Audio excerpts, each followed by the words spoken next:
Assalamualaikum warahmatullahi wabarakatuh. Perkenalkan, nama saya Arif Rahman, calon guru penggerak angkatan 7 dari SMA Negeri 1 Kersana, Kabupaten Brebes, Jawa Tengah.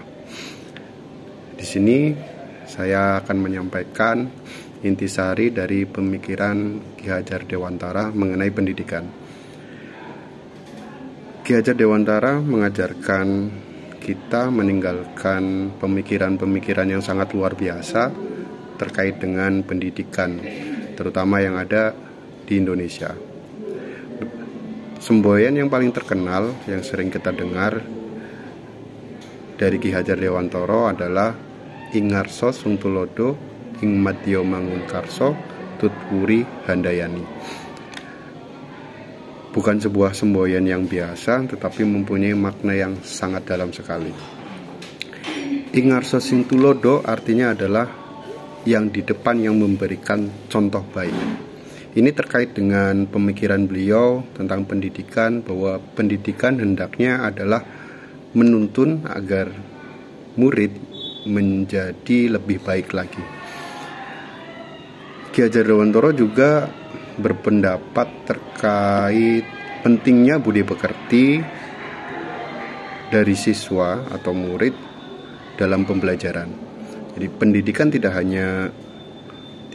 hanya mementingkan kognitif, tetapi juga ada fungsi afektif yang harus juga diperhatikan. Selanjutnya, Ki Hajar Dewantara juga menitikberatkan kepada bagaimana seorang pendidik dalam memberikan pembelajaran kepada murid tetap memperhatikan kodrat alam dan kodrat zaman, sehingga seorang guru terkait dengan kemampuan mengajarnya tidak memaksakan kehendaknya untuk menentukan seorang siswa itu harus pergi ke mana, karena pada dasarnya siswa mempunyai kodrat alamnya sendiri. Dan juga pendidikan harus menyesuaikan dengan perkembangan zaman yang ada.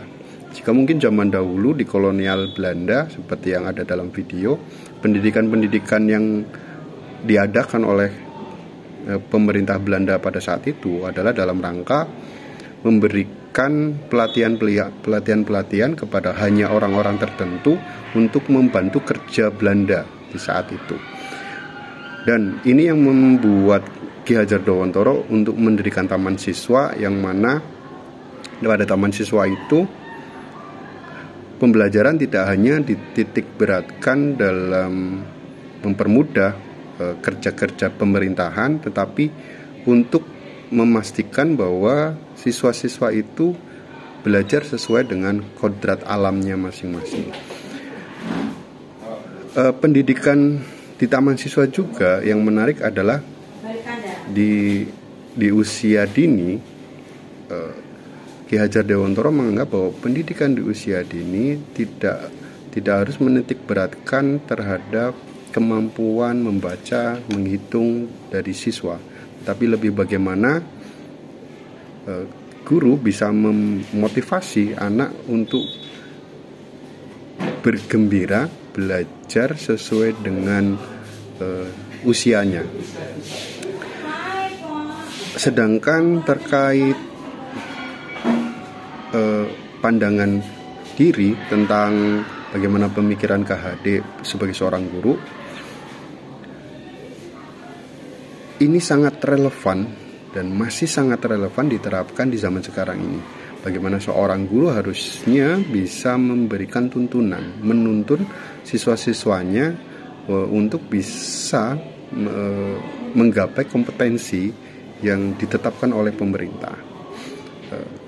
Guru tidak menjadi pusat pembelajaran, guru lebih berperan sebagai fasilitator, sebagai teman, dan sebagainya, yang menempatkan diri sebagai pendorong agar siswa mau belajar secara mandiri, kreatif, dan mampu mengeluarkan pikiran-pikiran yang kritis. Dan sebagai seorang murid, hal ini sangat penting sekali, bahwa pemahaman tentang seorang siswa yang memang harus diberikan kesempatan untuk mengembangkan kemampuan secara pribadinya, karena masing-masing siswa mempunyai kelebihan dan kekurangannya masing-masing. Harapannya dengan pemikiran KHD ini diterapkan, maka seorang siswa bisa dengan leluasa mendapatkan apa yang mereka mengoptimalkan kelebihan yang mereka miliki dengan didukung oleh guru-guru. Tidak kemudian disama persepsikan bahwa semua siswa harus mempunyai kompetensi yang sama dengan level yang sama. Yang beberapa tahun kita menyadari itu bahwa masih ada satu stigma bahwa semua siswa yang bersekolah harus mencapai kompetensi yang sama semua. Dan kabar baiknya di kurikulum Merdeka ini kita kembali ke pemikiran-pemikiran dasar dari Ki Hajar Dewantara bahwa semua siswa mempunyai kemampuan yang berbeda dan berhak mencapai kompetensi sesuai dengan kemampuannya. Terima kasih, itu dari saya. Assalamualaikum warahmatullahi wabarakatuh.